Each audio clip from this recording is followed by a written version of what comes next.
As George says, we've been working for a number of years on a site called the Cairns, sometimes known as the Cairns of the Boo, although it hasn't really been known by that name by locals. Even 120 years ago there were comments that the name of the site was kind of a bit obscure, and there are two Cairns sites in fact in the Winnick Valley, at least two Cairns sites in the Winnick Valley, which have sometimes been confused with each other as time has gone on. But what we're talking about is the Cairns on the northern side of the low-lying valley that runs off the Bay of Winnick in southeast South Ronaldsay. And I want to talk tonight about the Broch a little bit, of course, as is my wont. But I would also like to talk to you about the landscape setting of the Broch and about the social landscape in particular, perhaps, that Broch sits within. It's all very well for archaeologists to go and excavate lovely big sites like this one at the Cairns or in Broch or any number of famous monumental sites that have been excavated over the decades in Orkney. In Orkney is a bit of these big chunky sites, very well preserved, deep stratigraphy, enormously attractive to field archaeologists, but it's only part of the Orcadian story. And for every big, grand monument and huge, deeply stratified settlement that we have in Orkney, there's a whole plethora of other places, other locations and locales within the landscape that were part of the daily round of routines and tasks and rhythms and seasons that people lived their lives within. So our project at the Cairns is as much about the landscape, really, even though that seems slightly perverse because there we are doing the traditional thing of digging a big open area trench over a big monumental site. But here's the thing, that site itself is telling us as much about people's activities in the wider landscape as it is about activity at that particular nodal point in the landscape, that trench, that site itself.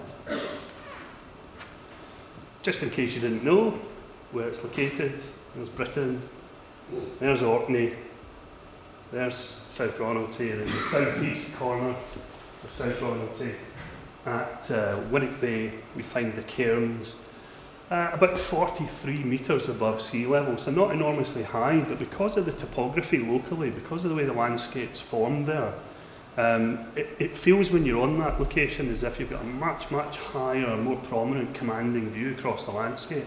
So you see from the North Sea on the east coast, all the way along that low-lying valley of Winnick, all the way out to Scapa Flow on the west coast. So it has an incredibly commanding and also visually prominent location within that landscape, and it feels way, way higher than 43 metres above sea level, I would suggest. Here's an aerial photograph taken just a few years ago.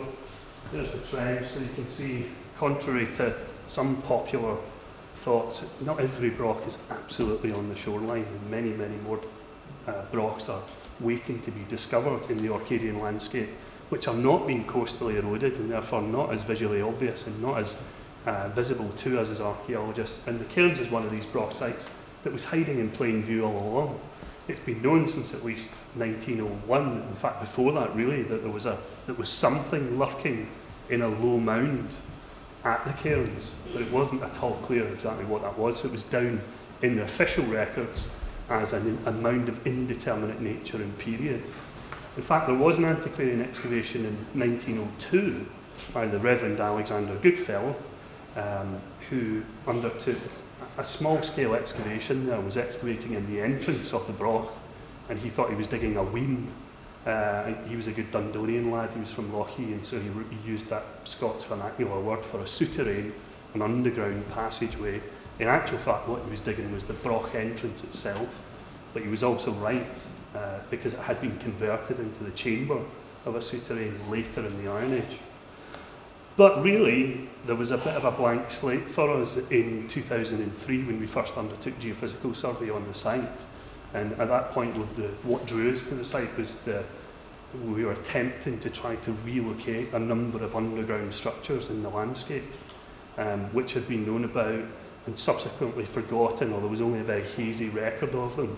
And these are sites that had come to light in the mid to late 19th century through to the early 20th century, usually uncovered as a byproduct of agricultural operations. A steam harrow collapses into a souterrain here.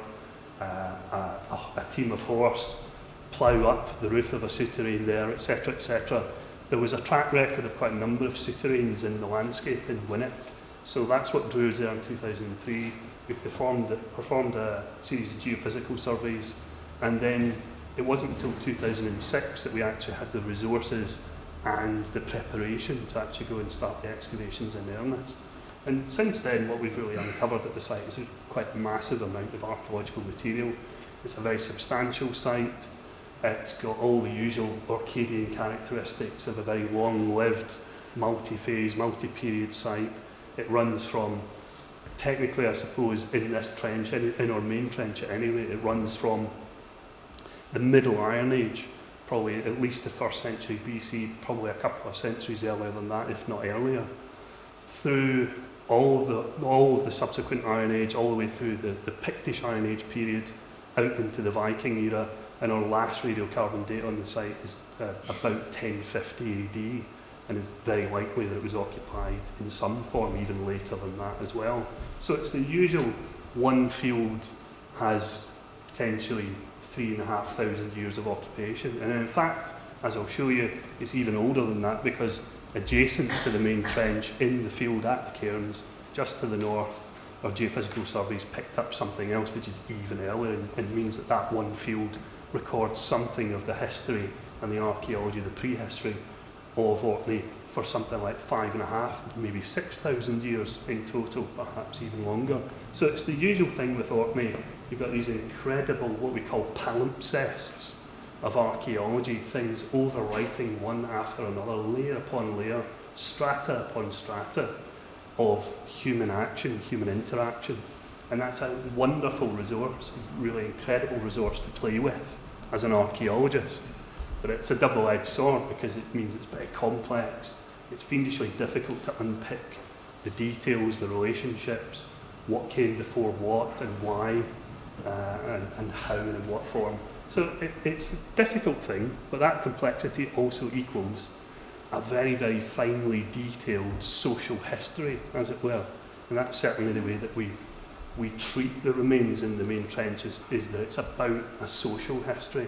We're not resorting, I hope, to the usual media hyperbole of it's the greatest, it's the earliest, it's the biggest, it's the grandest. Exaggeration on the site. What we're interested in is capturing the essence of day-to-day social life in the periods that in question that are relevant to the site. So if some of it is mundane and humdrum, if some of it is day-to-day tasks and routines, it's more representative of the average life lived in that corner of South Ronaldsay at particular points in prehistory. That's a view of the site, so it's the site in the landscape, as it were, or a part of the landscape, looking across the Winnock Bay.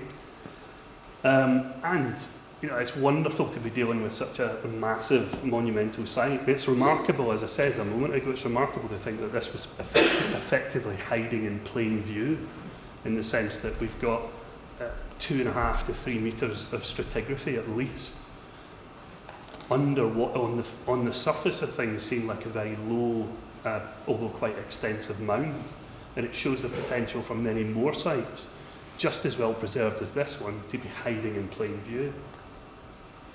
Some facts, if you can't make that out, I'll tell you now. I'll read it out. 11 seasons of excavation so far, so quite an undertaking, quite a portion of your professional life so far. Excuse me, could you move to your right, because you're covering half the screen? I'm trying not to obscure the camera at the same time. And also work the controls of the laptop. So, yeah, I might manage to do that indeed, and see things as well. 17 Iron Age buildings that we've identified so far, and partially excavated or wholly excavated, more to come. Thousands of artefacts. As it says here, 60,000, a conservative estimate, 60,000 hand-recovered individual animal bones. So that's a prodigious number. And it's, as I say, it's probably a very